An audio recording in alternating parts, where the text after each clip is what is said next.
Sheffield ইউনাইটেডকে হারিয়ে হামজা চৌধুরীর দিকে তেড়ে আসলো বার্নালির খেলোয়াড়রা। এ যেন শেফিল্ড ইউনাইটেডকে হারায়নি বার্নালি, শুধুমাত্র হামজাকে হারিয়েছে বার্নালি। যার কারণে শেফিল্ড ইউনাইটেডকে হারিয়ে হামজাকে ব্যঙ্গ করে হামজার দিকে তেড়ে আসে বার্নালির খেলোয়াড়রা।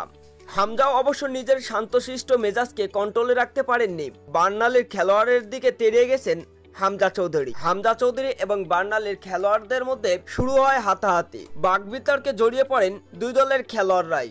পয়েন্ট টেবিলের দ্বিতীয় স্থানে থাকা বার্নালি এই দিন অবশ্য 2-1 গোলে হারিয়েছে শেফিল্ড ইউনাইটেডকে।